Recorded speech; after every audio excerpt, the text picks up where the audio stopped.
Hello student, your welcome on my science 96 site. देखिए, आज हम इस वीडियो के अंदर प्रश्नावली जो 4.2 चल रही है आपकी, उसका जो छठवां क्वेश्चन रह गया था पिछली वीडियो से, तो आज हम उस छठवें क्वेश्चन को इस वीडियो में पढ़ेंगे। ठीक है ना? तो देखिए, उस छठवें क्वेश्चन जो है आपका, वो यानी हिंदी में दिया हुआ है। किसमें दिया हुआ है? हिंदी में दिया हुआ है। उससे एक द्विघात समीकरण बनाना है हमको, और उस द्विघात समीकरण को सॉल्व करना है और हमारा हल निकल के आ जाएगा। ठीक है ना? तो यही प्रोसेस अपनाना है। तो भैया, वीडियो स्टार्ट करने से पहले यदि कोई स्टूडेंट इस वीडियो को पहली बार देख रहा है तो भैया चैनल को सब्सक्राइब कर लेना, बेल आइकन का बटन दबा लेना, ताकि मेरी प्रत्येक वीडियो का नोटिफिकेशन आपके पास समय समय पर पहुंचता रहे और आप भली भांति तरीके से पढ़ सकें। ठीक है ना? और अगर आप पढ़ रहे हैं तो भैया आपको एक नियम बनाना पड़ेगा।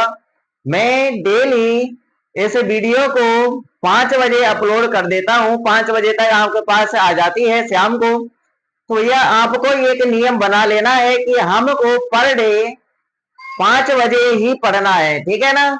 अगर मान लीजिए किसी कारण बस आप 5 बजे नहीं पढ़ पा रहे हैं तो 5:30 बजे पढ़ लो, 6 बजे पढ़ लो। ठीक है ना? तो अपना काम है, यानी जो अपना काम है, घर का वर्क है या फिर स्कूल का वर्क है, उसको कंप्लीट करके इसके लिए भी समय दीजिए वीडियो को देखने के लिए। आपको कहीं भी ट्यूशन लगाने की कोई भी आवश्यकता नहीं है। मैं यहाँ पर आपको फ्री में ही पढ़ा रहा हूँ। किसमें पढ़ा रहा हूँ? ये फ्री में ही पढ़ा रहा हूँ। अभी से तो यहाँ पर यानी गणित ही गणित चल रही है। 1-2 दिन में मैं आपको साइंस भी पढ़ाना चालू कर दूंगा। इसलिए आप चैनल पर बने रहिए, और चैनल पर बने रहने के लिए आपको चैनल को सब्सक्राइब करना पड़ेगा और बेल आइकन का बटन प्रेस करना पड़ेगा। ठीक है ना? तो चलिए वीडियो को स्टार्ट करते हैं। हाँ, कुछ स्टूडेंट ऐसे होते हैं भाई कि यानी वीडियो को ओपन तो कर लेते हैं, परंतु वो वीडियो को पूरा नहीं देख पाते हैं। तो यह आप अगर पढ़ रहे हैं, अगर आपको जिंदगी में कुछ हासिल करना है, आपको गणित और साइंस में 100 में से 100 नंबर लाने हैं, तो भैया जुड़े रहिए मेरे साथ, और मेरे साथ जुड़ करके लगातार मेहनत करते रहिए। वीडियो को पूरा देखिए। ठीक है ना? स्किप नहीं करनी है आपको वीडियो, आप वीडियो को पूरा देखना। अगर कोई स्टूडेंट नया जुड़ा हुआ है तो भैया उसने मेरी पिछली वीडियो नहीं देखी होंगी। मैंने प्रश्नावली 1, प्रश्नावली 2, प्रश्नावली 3 और एक और आपकी जो एक्सरसाइज है, आपकी प्रश्नावली जो 4.1 है, वो आपकी कंप्लीट कर दी है, और 4.2 आज कंप्लीट हो जाएगी। ठीक है ना? तो भैया उन सभी वीडियो को पढ़ने के लिए आप रोजाना टाइम निकालिए, उन वीडियो को पढ़ने के लिए उन सभी वीडियो को पढ़िए। कुछ स्टूडेंट ऐसे होते हैं जिनसे यानी वीडियो नहीं निकल पाती है, तो ये जिस वीडियो को आप देख रहे हैं, अब इसके नीचे कुछ लिखा हुआ है ना, उसको बोलते हैं टाइटल। उस पर आप क्लिक कीजिए, उसके नीचे आपको एक डिस्क्रिप्शन मिलेगा, आप उसको यानी नीचे करते जाइए, नीचे करते जाइए, आपको नीचे नीचे यानी वीडियो का ऑप्शन मिलेगा, तो उस वीडियो पर क्लिक कर दीजिए। जितनी भी मेरी वीडियो है वो सभी आपके सामने आ जाएंगी। ठीक है ना? और प्रत्येक वीडियो के ऊपर जो थंबनेल होता है उसके ऊपर साफ लिखा हुआ है कि ये कौन से चैप्टर की है, ये से वीडियो के अंदर कौन कौन से क्वेश्चन पढ़ाए गए हैं, तो उसी हिसाब से आप उन क्वेश्चनों का सोल्यूशन कर लें। ठीक है ना? पढ़ लें और घर पे रिवीजन भी करें। ठीक है ना? ये विशेष ध्यान रखना। अगर आपको ऊंचाइयों को छूना है तो आपको भैया कुछ कष्ट तो झेलने पड़ेंगे। ठीक है ना? रेगुलर आपको मेहनत करनी है। क्या करनी है भैया? रेगुलर मेहनत करनी है। जो स्टूडेंट यहाँ शीर्ष पर पहुंच जाते हैं, जो 90 से ऊपर % बनाते हैं, वो ये बहुत ज्यादा ही मेहनत करते हैं। ठीक है ना?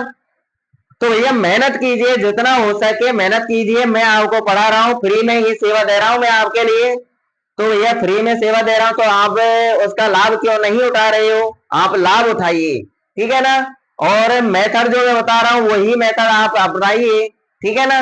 तो ये मैं आपको बेस्ट कॉन्सेप्ट के साथ पढ़ा रहा हूं यहाँ पर। और हाँ, एक बात और बता देता हूँ, जब तुम्हारी एग्जाम नजदीक आएगी ना, जब मैं आपको यानी इंपॉर्टेंट क्वेश्चन बताऊंगा, एक नंबर वाले जितने भी क्वेश्चन मैं आपको बताऊंगा, उन क्वेश्चनों से एक क्वेश्चन भी आपकी एग्जाम में बाहर नहीं जाएगा। ठीक है ना?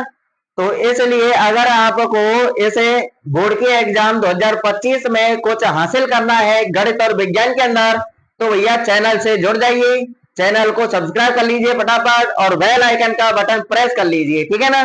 तो चलिए अब वीडियो को स्टार्ट करते हैं। तो देखिए छठवां क्वेश्चन आपके सामने है।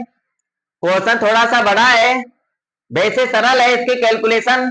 तो देखिए क्या लिखा हुआ है इस क्वेश्चन में। क्वेश्चन समझ में जब आ जाता है तो हल भी हो जाता है, ठीक है। यदि क्वेश्चन आपकी समझ में नहीं आता है तो आप उसको हल नहीं कर पाओगे, इसलिए आपको क्वेश्चन पहले समझना है, ठीक है। अब देखिए क्वेश्चन में क्या लिखा हुआ है। एक कुटीर उद्योग है। इस कुटीर उद्योग में ये कुटीर उद्योग एक दिन में कुछ बर्तनों का निर्माण करता है। इतना तो आ गया होगा आपकी समझ में। एक कुटीर उद्योग है जो एक दिन में कुछ बर्तनों का निर्माण करता है, जैसे 50 बर्तन निर्माण करता है एक दिन में, या फिर 100 करता है, या 70 करता है, या 20 करता है। तो कुछ बर्तनों का निर्माण करता है ये कुटीर उद्योग। आगे देखिए क्या कह रहा है। एक विशेष दिन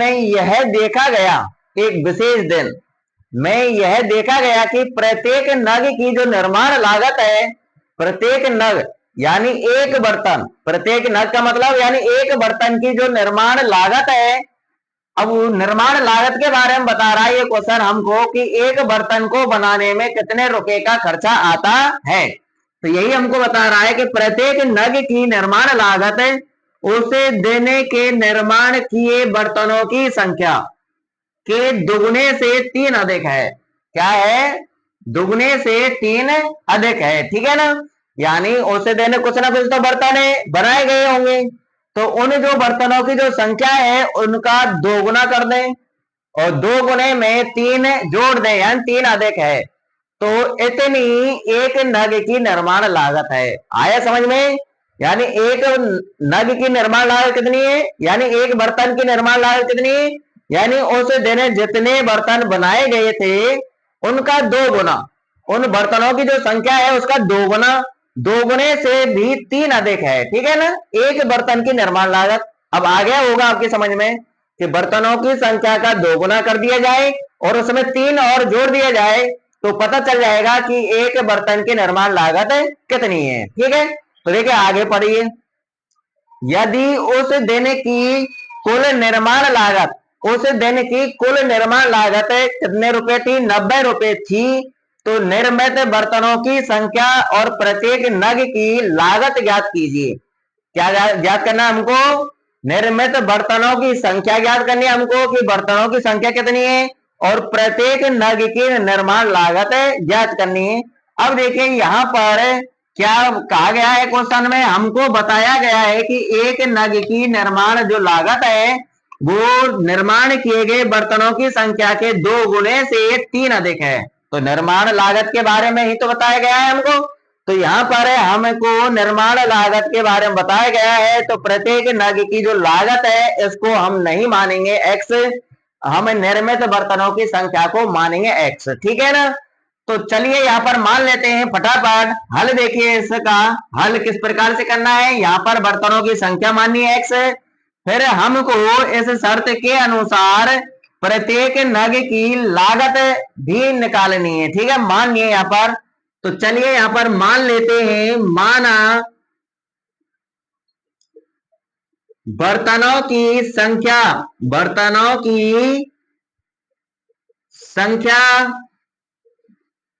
बराबर x।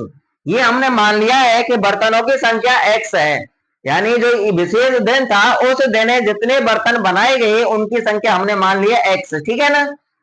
अब हमें यहाँ प्रत्येक नग की निर्माण लागत निकालने वाले हैं। तो देखिए यहाँ पर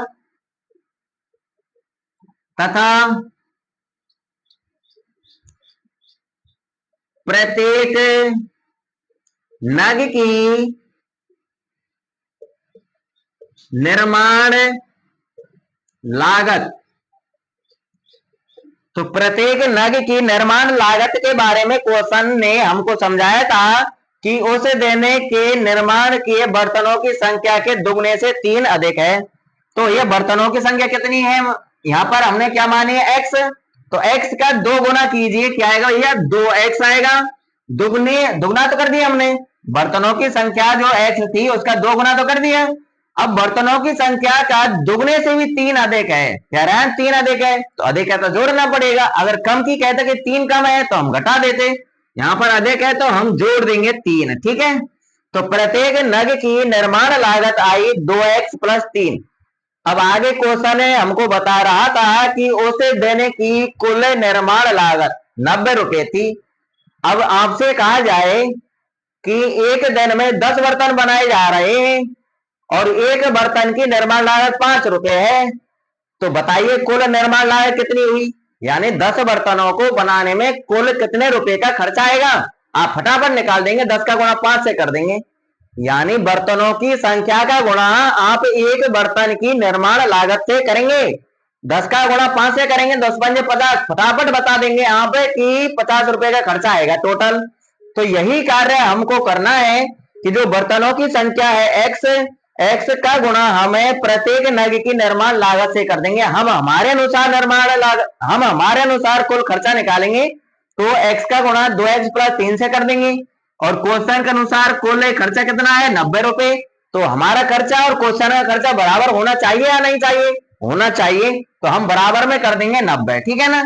तो देखिए अब हमको क्या करना है, अब इन दोनों का गुणा कर देना है, बर्तनों की संख्या का गुणा प्रत्येक नग की निर्माण लागत से कर देना है और बराबर में 90 कर देंगे और उसकी कैलकुलेशन कर लेंगे, एक द्विघात समीकरण प्राप्त हो जाएगा। तो देखिए x का गुणा करना है किससे, 2x + 3 से। 2x + 3 में 2 पद है इसलिए इसको हमने कोष्टक में लिख लिया। बराबर में क्या कर देंगे भैया, बराबर में हम कर देंगे 90। कंप्लीट हुआ। अब देखिए आगे क्या करना है, इसकी कैलकुलेशन करनी है, यानी बाहर जो x लिखा हुआ है इसका गुणा कर देना हमको 2x + 3 से। तो देखिए x का गुणा 2x से करेंगे तो 2 तो अपन का ज्यों का त्यों रहेगा, यानी संख्या का गुणा संख्या से होता है, और x y z का गुणा यानी x का गुणा x होगा, y गुणा y से, z गुणा z से। इस प्रकार करते हैं नहीं करते, करते हैं। तो देखिए x के गुणा में 1 है तो 1 का गुणा 2 से करेंगे 2 आ गया, x का गुणा x से करेंगे तो x² आएगा, यानी 2x² आएगा। x का गुणा 2x से करने पर 2x² आएगा। आगे प्लस का चिन्ह है तो प्लस का चिन्ह लगा देंगे। x का गुणा हम 3 से करेंगे तो 3x आएगा, कितना आएगा, 3x, बराबर में आपका 90 ज्यों का त्यों। अब द्विघात समीकरण का जो मानक रूप है, ठीक है ना, स्टैंडर्ड फॉर्म है, स्टैंडर्ड मेथड है, वो ये कहता है कि ये उसका जो प्रारूप है वो ax² + bx + c = 0 होता है, यानी द्विघात समीकरण के बराबर 0 होना चाहिए। तो यहाँ पर 90 को इधर लाना है, ठीक है, यानी पक्षांतरण कर देंगे तो बराबर में 0 आ जाएगा। तो देखिए इधर लिख रहा हूं, पक्षांतरण करने के बाद ये तो अपन का ज्यों का त्यों रहेगा ही, 2x² + 3x, ये लिख लिया अपन ने। ये 90 इधर से इधर आएगा तो ये माइनस का होगा क्योंकि इधर प्लस का है, तो माइनस का 90 और बराबर में अपन का क्या बचेगा, 0। चलिए एक द्विघात समीकरण तो हमारा प्राप्त हो चुका है। अब इस द्विघात समीकरण को हम गुणनखंड विधि से सॉल्व करने वाले हैं, यहां तक फटाफट स्क्रीनशॉट ले लीजिए। और ये ध्यान रखना दिमाग में कि बर्तनों की संख्या x मानी थी और प्रत्येक नग की निर्माण लागत 2x + 3 है, ठीक है ना। स्क्रीनशॉट आपने ले लिया होगा। तो देखिए जो नीचे का जो समीकरण था वो मैंने ऊपर लिख लिया है, 2x² + 3x - 90 = 0। अब देखिए इस द्विघात समीकरण को देख लीजिए, क्या किसी संख्या का भाग सभी तीनों पदों में जा रहा है या नहीं जा रहा है, तो नहीं जा रहा भैया। 2 का भाग है, यहाँ पे 2 है तो 2 का भाग तीनों में नहीं जाएगा, यहाँ और यहाँ चला जाएगा, तीनों में चला जाता तो हम दे देते। ऐसे ही 3 का भी भाग नहीं जा रहा तीनों पदों में, इसलिए भाग नहीं जाएगा, ठीक है ना। अब इसी को ये सॉल्व करना है। तो देखिए सॉल्व कैसे करते हैं, स्क्वायर वाले के गुणा में जो भी संख्या होती है उसका गुणा हम हमेशा अचर पद से करते हैं। तो देखिए 2 का गुणा हम -90 से करेंगे तो 90 × 2 = 180, यानी माइनस का 180 आएगा। क्यों आएगा ये माइनस का, क्योंकि ये तो है संख्या प्लस की और ये है संख्या आपकी माइनस की। प्लस वाली संख्या का गुणा माइनस वाली संख्या से करते हैं तो माइनस वाली संख्या आती है, ठीक है। तो 90 × 2 करने पर आ गया 180। अब हमको ऐसी दो संख्याओं का अनुमान लगाना है जिनका गुणा करने पर तो आना चाहिए माइनस का 180, और उन दोनों संख्याओं को जोड़ने पर या घटाने पर आना चाहिए प्लस का 3। अब चलिए उन दोनों संख्याओं का पता लगाने के लिए हम 180 के अभाज्य गुणनखंड कर लेंगे। क्या कर लेंगे भैया? 180 के अभाज्य गुणनखंड कर लेंगे। तो देखिए 180 में इकाई अंक 0 है तो 2 का भाग जाएगा कितनी बार? 90 बार। 90 में इकाई अंक 0 है तो 2 का भाग जाएगा कितनी बार? 45 बार। अब इकाई अंक 5 आ चुका है तो अब 2 का भाग नहीं जाएगा, अब इसमें 3 का भाग चला जाएगा। कैसे पता चला? 5 और 4 अंकों को जोड़ लो, 5 और 4 9, 9 में 3 का भाग जाता है तो इसमें भी 3 का भाग जाएगा। ये हमारे बाध्यता के नियम है। बाध्यता के नियम याद होना जरूरी है प्रत्येक स्टूडेंट को। अगर किसी को बाध्यता के नियम याद नहीं है तो उस पर भी मैंने वीडियो बना रखी है, जो मैंने बना रखी है उसको पढ़ लेना, ठीक है। अब देखिए 3 का भाग जाएगा इसमें 45 में 15 बार, 15 में भी 3 का भाग जाएगा 5 बार, 5 में 5 का ही जाएगा 1 बार, ठीक है ना। आगे देखिए अब हमको कितने अभाज्य संख्या प्राप्त हुई भैया? 5 अभाज्य संख्या प्राप्त हुई। अब इनमें से ऐसा कीजिए, जोड़ा बनाते हैं। देखिए 2 दूना 4 और 4 तिया 12। हम ले लेते, हम ऊपर वाली 3 संख्याओं गुणा कर लेते हैं तो देखिए आएगा 12 और 5 गुणा 3 कर लीजिए, 5 तिया 15, यानी 12 और 15 संख्या निकल के आई। 15 और 12 का गुणा करने पर 180 आ जाएगा। अब इनको जोड़ने पर तो 3 नहीं आ रहा है, घटाने पर आ रहा है। 15 में से 12 घटाएंगे 3 बच रहा है, तो ये संख्या हमारी सही है। अब इनके चिन्ह निर्धारित करने हैं। चिन्ह निर्धारित करो। देखिए कैसे करना है। गुणा करने पर माइनस की संख्या लानी है। गुणा करने पर माइनस की संख्या तब ही आएगी जब इन दोनों संख्याओं में से एक संख्या कोई सी प्लस की होगी और एक संख्या इन दोनों में से कोई सी एक माइनस की होगी, ठीक है ना। प्लस वाली संख्या का गुणा जब हम माइनस वाली संख्या से करते हैं तभी तो गुणा करने पर संख्या हमको माइनस की प्राप्त होगी, ठीक है ना। अगर दोनों प्लस की होंगी तो गुणा करने पर प्लस की प्राप्त होगी, अगर दोनों माइनस की होंगी तो भी गुणा करने पर प्लस की संख्या प्राप्त होगी। इसलिए इन दोनों में से कोई एक संख्या प्लस की है और एक संख्या माइनस की है। अब कौन सी संख्या प्लस की है, कौन सी संख्या माइनस की है, ये हमको बीच वाली संख्या बताएगी। यहाँ पर बीच वाला पद बता देगा। यहाँ देखिए बीच में किसका चिन्ह है? प्लस का है, तो बड़ी संख्या हमको प्लस की लेनी है, छोटी संख्या माइनस की लेनी है, ठीक है। अगर यहाँ माइनस का चिन्ह होता तो बड़ी संख्या को हम माइनस की लेते और छोटी संख्या को हम प्लस की लेते, ठीक है।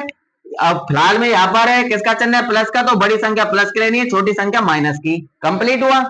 अब x के पदों में है ये द्विघात समीकरण, तो इनके पीछे x और लगा देना है। अब इन दोनों को इस बीच वाले की जगह पर रख देना है, लिख देना है, इसको हटा देना है। तो चलिए आगे देखिए कैलकुलेशन। 2x² ज्यों का त्यों लिखना है, आगे वाला और पीछे वाला, तो ये बीच वाला हटाना है। बीच वाले की जगह पर वो दोनों लिखने हैं, माइनस का 12x और प्लस का 15x। 12x माइनस का तो माइनस लिख दिया, 15x प्लस का तो प्लस का लिख दिया। आगे माइनस 90 है तो माइनस 90 और बराबर में 0। इन दोनों में से किसी को भी पहले लिख सकते हैं, किसी को भी बाद में लिख सकते हैं, ठीक है, स्वतंत्र है। अब देखिए दो में से कॉमन लेना है यहाँ पर हमको। अब देखिए x² गुणा में 2 है, x गुणा 12 है, तो यहाँ पर छोटी संख्या 2 ही तो है। अब इसी संख्या का भाग देके देखो दूसरे पद में जा रहा है नहीं जा रहा है? 2 का भाग 12 में जा रहा है, तो इसलिए ये छोटी संख्या हमको कॉमन ले लेनी है, ठीक है। बड़ी संख्या कभी कॉमन नहीं आती, छोटी संख्या ही कॉमन आती है। यहाँ पर x की घात 2 है, यहाँ पे x की घात 1 है, तो यहाँ से x की घात 1 कॉमन आ जाएगी। यानी कुल मिलाकर के इन दोनों जगह से 2x कॉमन आएगा। कॉमन लेने के बाद क्वेश्चन चालू कर देंगे। अब देखिए 2 हमने ले लिया, x 2 थे, x ले लिया 1 है, तो 1x बचेगा यहाँ पर, तो यहाँ पर लिख देंगे हम 1x ऐसे। आगे माइनस का चिन्ह है तो माइनस चिन्ह लगा देंगे। 12 में से 2 ले लिए तो क्या बचा भैया? कुछ स्टूडेंट सोच रहे होंगे कि 2 घटा दो भैया 10 बचेगा। नहीं भैया घटाना नहीं है, यहाँ पर हमको भाग देना है, इसका 2 का भाग देना है 12 में, तब जितना आएगा उतना बचेगा। 2 का भाग 12 में कितनी बार जाएगा? 6 बार जाएगा, तो ये यहाँ पर 6 बचेगा। ये x था वो हमने कॉमन ले लिया, ठीक है। इस प्रकार से आएगा x माइनस 6। अब ऐसा ही हमको यहाँ से बनाना है, यहाँ से। अब देखिए इसको देख लीजिए, स्टार्टिंग वाले को अकेला है, x अकेला है वो प्लस का, यहाँ पर x के साथ प्लस 15 जुड़ा हुआ है, प्लस 15 हटना चाहिए। हटने का मतलब कॉमन लेना है प्लस 15, ठीक है। और इसी को लिख दीजिए, प्लस 15 कॉमन ले लिए तो इसी को लिख दीजिए x माइनस 6 को, और बराबर में 0। अब इन दोनों में कोष्टक वाली संख्याओं में से दोनों में से एक संख्या लेनी अपन को x माइनस 6। दूसरे कोष्टक में बाहर वाले लिखने हैं 2x प्लस 15। क्या लिखने हैं? 2x प्लस 15 और बराबर में 0। दोनों को अलग अलग 0 के बराबर कर देना है। x माइनस 6 बराबर 0, और 2x प्लस 15 बराबर 0। ठीक है ना। यहां से हम पक्षांतरण करेंगे, पक्षांतरण करेंगे तो -6 इधर रह जाएगा, इधर जाएगा तो ये प्लस का हो जाएगा, तो x बराबर आएगा यहाँ से 6। x का मान आ चुका है कितना, 6। ऐसे ही यहाँ से हमको पक्षांतरण करना है, पक्षांतरण करके मान निकालना है x का। तो देखिए 15 जाएगा तो 2x तो इधर ही रहेगा, तो हम लिख लेंगे 2x और बराबर में का चिन्ह लगाएंगे, प्लस का 15 इधर जाएगा तो माइनस का होगा तो -15। 2 गुणा में इधर जाएगा तो बटे में, तो x बराबर आएगा आपका 15/2। तो x का मान कितना आया, माइनस का 15/2। ठीक है। अब देखिए कैलकुलेशन हमारी कंप्लीट हो चुकी है, सिर्फ नीचे अपन को हिंदी लिखनी है। अब हिंदी क्या लिखनी है, हिंदी वही हिंदी लिखनी है जो अपन ने स्टार्टिंग में माना था, माना बर्तनों की संख्या बराबर x। अब देखिए बर्तनों की संख्या, अब अगर कोई बर्तन बना रहा है तो कुछ ना कुछ तो बर्तन बनाएगा, तो बर्तनों की संख्या क्या ऋणात्मक हो सकती है, नहीं। या तो कोई बर्तन बनाएगा नहीं, तब बर्तनों की संख्या क्या होगी, 0। अगर बर्तन बनाएगा तो कुछ ना कुछ बनाएगा, 1 बर्तन, 2 बर्तन, 10 बर्तन, 20 बर्तन, तो बर्तनों की संख्या कुछ ना कुछ होगी।